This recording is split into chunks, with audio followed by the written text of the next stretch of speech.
Hi everyone, today we are going to review another horrible case with you. Please support my channel, click on subscribe and on the bell. New Year's Eve turned into a nightmare. According to statistics, the nature of a crime largely depends on the time of day it is committed. For example, during the day, economic crimes, robberies, thefts, frauds, etc. are more common. In the evening, domestic violence incidents occur more frequently. But at night, when the streets are dark and nearly deserted, and it's hard to spot a criminal, the time comes for crime and the most brutal acts of evil. Everyone knows that walking alone on city streets at night is unsafe, especially for women. However, sometimes circumstances make it unavoidable. The story of a young British woman named Rachel Moran began this way. On New Year's Eve, she needed to return home from her parents' place where she had been visiting.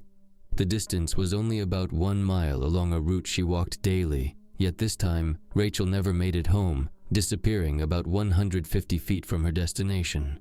She was searched for a whole month, with hopes that the missing girl might still be alive, but the truth that eventually emerged shocked all of Ireland. Who was Rachel Moran?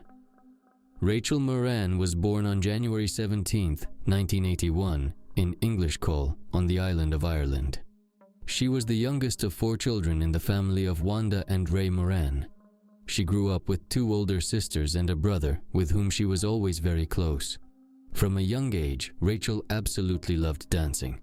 Her parents, noticing this passion, enrolled her in a ballet studio, which she attended for many years. She even planned to connect her future with this field, either as a ballerina or a choreographer. However, as she grew older, her views and preferences began to change. Rachel was an excellent student, gravitating toward the exact sciences, and after finishing school, she entered a prestigious college to study management information systems. After studying for about 2 years, Rachel realized she had made a mistake in choosing her profession, as her creative nature took over. She decided to return to choreography and pursue higher education part-time. During this period, she met a young man named Mark, who was only a year older than her. They quickly bonded, forming a friendship that soon blossomed into a romantic relationship. About 6 months after they met, the couple decided to live together and rented a small apartment in a new cozy residential complex located just 1 mile from Rachel's parents' house, so she visited them almost every day. In the fall of 2002, Rachel started working at a local bakery, where she specialized in decorating confectionery. She fell in love with this work and seriously considered getting a second degree in culinary arts. It's worth noting that Rachel always cooked well, and it was one of her hobbies. Also, in 2002, Mark and Rachel adopted 2 cats from a local animal shelter, whom they adored and treated almost like children. The young couple tried not to leave the pets alone at home for long, fed them on schedule and cared for them in every possible way. A New Year's Eve argument. As the celebration of the New Year 2003 approached, everyone around was busy preparing for the festivities, buying gifts for their loved ones, and choosing recipes for the holiday table. Rachel had a lot of orders at work, and she was doing her best to keep up. For the holidays, she and Mark planned to visit both their parents, but wanted to do so without leaving their cats alone at home all night, especially since one of the pets was unwell and needed special care. The couple had previously agreed on how and where they would celebrate the new year. They intended to spend some time together at home first. Then Mark planned to visit his parents, but after midnight, he was supposed to return to the apartment he shared with Rachel. Rachel, meanwhile, arranged to meet her brother at a bar, but wanted to stop by her parents' house before midnight and stay there until morning. The first part of the evening went according to plan. The couple had a romantic dinner at home, drank a glass of champagne, after which Mark left to visit his parents, and Rachel's brother picked her up. Rachel spent time with her brother at the bar until around 11 p.m., after which they went together to her parents' home, where they were greeted by her father, mother, and sister, who were waiting for them at the festive table. Around 1 a.m., Rachel called her boyfriend on their home phone, but he didn't answer. After a few more unsuccessful attempts, she dialed his mobile number. When Mark answered, she asked where he was and if he had returned home, as they had agreed. Mark admitted that a close friend had invited him to a party, and he simply couldn't say no. Rachel was furious, as they had discussed that someone should be at home at night to look after the animals, one of which was not feeling well, and they agreed not to leave them alone until morning. After a brief verbal altercation, Mark said he would return by 6 a.m., insisting that nothing serious would happen in those few hours. But Rachel was beside herself with anger, insisting that someone had to stay with the animals. However, her boyfriend stood his ground, and the conversation ended in a heated argument. Upset and angry, Rachel began preparing to leave for home, even though it was already well past midnight, and walking alone on the street seemed unsafe. Her mother, hearing her daughter arguing on the phone with her boyfriend and realizing that she was planning to leave, tried to talk her out of it. Wanda urged her daughter to wait until morning, assuring her that nothing bad would happen to the animals in such a short period. But Rachel was adamant and was already getting dressed. Her mother was very worried about her and didn't want to let her go. They started arguing loudly and continued even when Rachel was already standing at the open door. Nevertheless, her mother could not convince her. By that time, Rachel's father and brother were already quite drunk and had gone to bed, so no one could accompany her. Around 1:30 a.m., she left her parents' house, and no one ever saw her alive again, vanished into the darkness. Rachel promised her mother that she would call as soon as she got home. The journey should have taken no more than 15 minutes, but an hour and a half passed, and her daughter still hadn't called. The worried mother began calling her, but no one answered either the home or mobile numbers. Near dawn, Mrs. Moran finally fell asleep on the living room couch with the phone in her hand. She woke up around 9:30 a.m. on January 1st and heard her husband talking to someone on the phone. The word daughter was mentioned, so she assumed he was speaking to Rachel. However, as soon as he hung up, he said it was their eldest daughter who had been trying to reach her sister all morning and was starting to worry. After hearing this, panic gripped the mother. She tried to call Rachel again, but her mobile was off, and when she called the home phone, a sleepy Mark answered, not understanding what was happening. It turned out that when Mark returned home after the party at 7 a.m. and didn't find his girlfriend there, he assumed she had stayed with her parents and simply went to bed. Mark was very surprised when he learned that Rachel had set out for their apartment during the night, but never arrived. He had no idea where she could be, but he was certain she hadn't been home, as she would have fed the animals first. However, the bowls were empty, and the cats were clearly hungry. The bed in their bedroom was made, and there was no sign that anyone had entered the apartment after they had left it together the previous evening. Rachel's parents, as well as her boyfriend, began calling all their friends, close ones and acquaintances, asking if they had seen Rachel or had any contact with her. But all efforts were in vain. The Moran family reported her missing to the police that same day, and despite Rachel being 21 years old, the authorities did not wait the usual 24 hours before launching an immediate search. The police inspected Rachel's apartment, as well as her parents' home where she was last seen, and spoke with all the relatives, friends, and Mark, completely ruling out the possibility that she had run away on her own. It should be added that the missing woman had a striking and attractive appearance. She was tall, slim, with beautiful facial features and long platinum blonde hair. Seeing someone like her on the street, passers-by would undoubtedly remember her, so detectives began searching for possible witnesses. Stranger in the dark. In 2002, tracking a location by a mobile signal was not yet possible, and call and message logs from the girl's phone provided no leads. All that could be determined was that the device was turned off approximately 15 minutes after Rachel left her parents' house, and judging by the time, she should have been near her own home by then. During another conversation with law enforcement, Rachel's mother suddenly recalled an important detail she hadn't mentioned earlier. It turns out that as her daughter was already outside, they continued arguing loudly at the door. Wanda didn't want to let her go, urging her to wait until morning, and at that moment, she noticed a man walking down the street, past their house. The woman even thought about asking him to accompany Rachel home, but she didn't. Wanda couldn't get a clear look at the stranger in the dim light. She only saw a silhouette in a dark jacket and hat, so she couldn't even give a rough description. However, this person could be a valuable witness, or a criminal. He needed to be found as soon as possible, so the authorities asked all local residents as well as shop owners to provide any surveillance camera footage if they had any. Detectives managed to establish that the unknown man walked past a store located about 400 feet from Rachel's parents' house, and about a minute later, the missing girl also walked past the same store. The man's face or any other identifying features couldn't be made out due to the poor quality of the recording, but it became clear that Rachel had covered about half of her route home. The search continued, and the detectives decided to use a tactic that often helped in missing person investigations.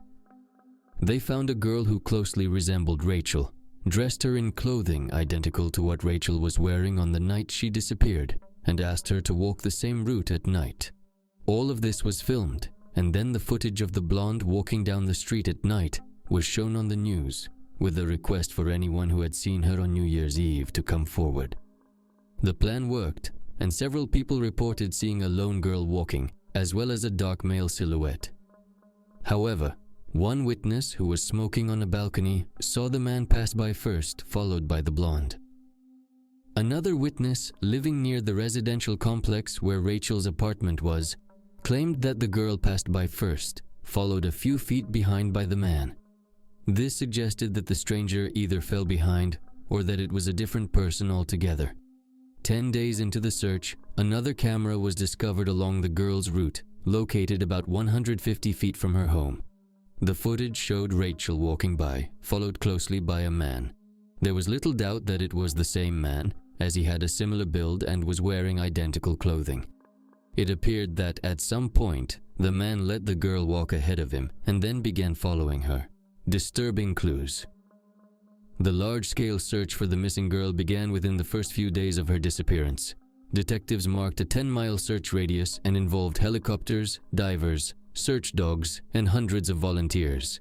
They combed through streets, wastelands, wooded areas, and bodies of water. The search was conducted on the ground and from the air, with small streams and artificial canals being drained for thorough inspection. But time passed, and there were no results. Since her disappearance, Rachel hadn't used her mobile phone or made any transactions with her bank card, leading authorities to suspect that she was likely no longer alive. However, her relatives held out hope of finding her alive and well. 2 weeks later, a sneaker was found in a drainage ditch near Rachel's home, which her family recognized. According to her mother, Rachel was wearing that pair of shoes on the day she disappeared. A few days later, in one of the drained streams, officers found a black handbag containing a mobile phone, a makeup bag, a wallet with bank cards, and an ID card in the name of Rachel Moran. All the evidence was found within a mile of Rachel's home, leading the police to theorize that the possible criminal might live nearby. If this theory was correct, then he likely also hid the body in this area. This led to the development of a plan to conduct a door-to-door search of all residents within a 2-mile radius of Rachel's home. Naturally, this required significant time and resources, so more officers were brought in, each working with a partner to minimize risks. Grim discovery in the trash chute. Nearly a month had passed since the young woman disappeared. The door-to-door search of neighborhood residents was progressing slowly, as it was difficult to find homeowners at home. And on top of that, the police needed permission to enter the premises, which also took time. On January 28th, on Nash Court, a police officer and his assistant entered another house and were immediately met with a foul odor. The homeowner, a 23-year-old named Michael Little, assured them that there was nothing to worry about, claiming that the plumbing was clogged and he was waiting for a plumber. Visiting him at the time was his friend, Marcus, who didn't understand what the police were searching for and merely observed their actions. Nothing suspicious was found in the house, but the nauseating smell persisted, raising the officers' suspicions. The source of the odor turned out to be not the bathroom, but a narrow trash chute, which was clogged with bags of various debris. The officers decided to take a closer look at its contents, and after removing several bags, they discovered a human leg sticking out. The police immediately called for backup and arrested both the homeowner and his guest. Michael remained completely calm and even detached throughout the process, while his friend had a full-blown breakdown upon seeing the deceased girl. The body was extracted from the narrow trash chute with great difficulty, and it was unclear how it had been placed there at all. The victim was almost completely unclothed, and due to the advanced state of decomposition, determining the cause of death immediately was impossible. However, numerous stab wounds were clearly visible on the corpse. The suspect's story. Little immediately claimed that he was relieved the body had been found, as the smell had been driving him crazy. He also shared his version of events from that fateful night, but it sounded highly unconvincing.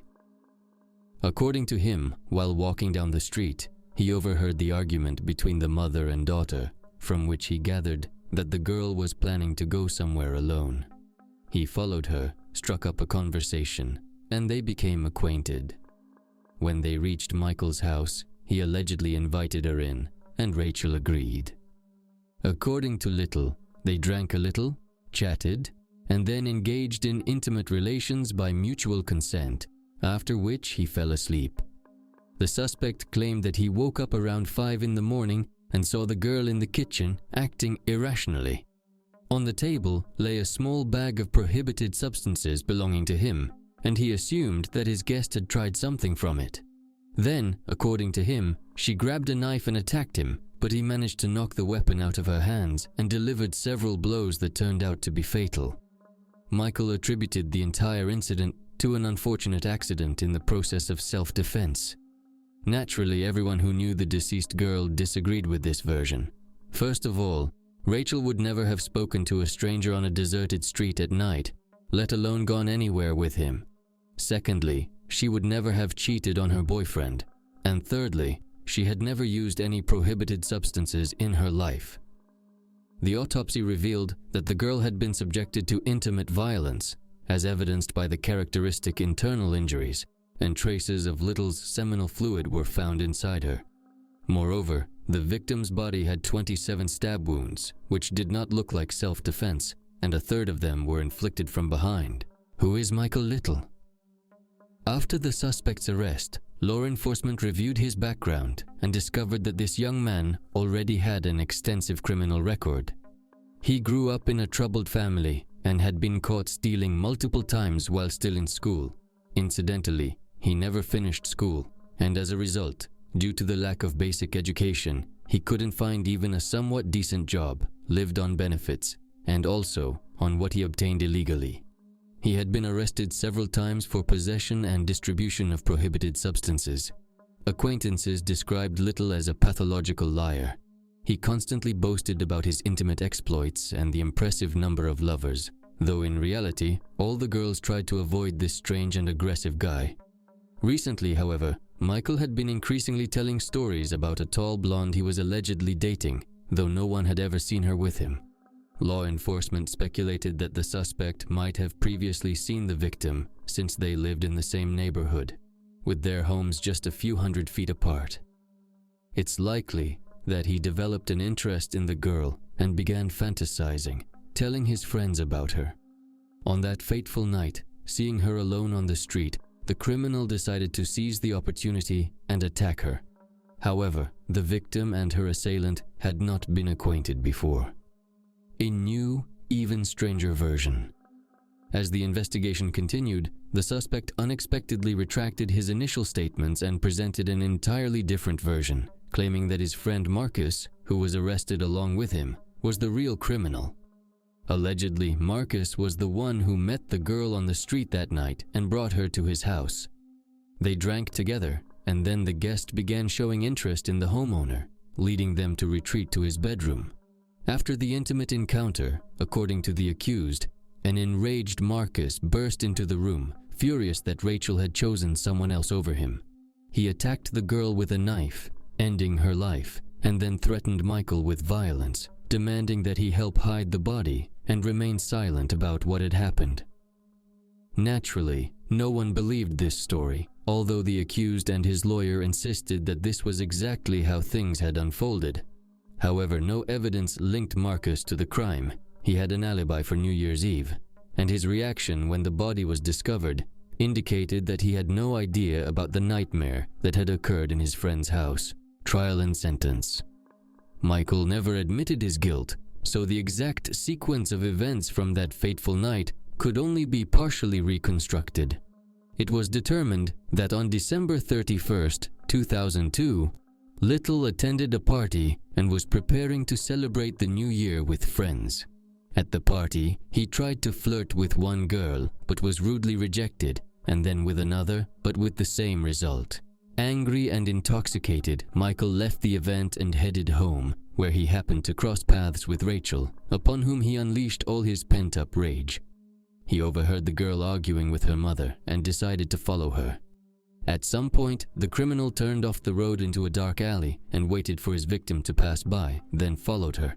As they walked past Michael's house, he attacked Rachel, stabbing her several times in the back.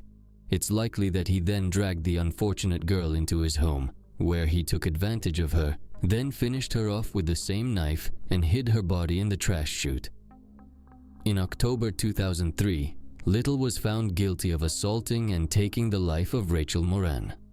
He was sentenced to life imprisonment, with the possibility of parole only after 35 years. Thanks for watching, guys. Subscribe to my channel. There are many shocking stories ahead of you.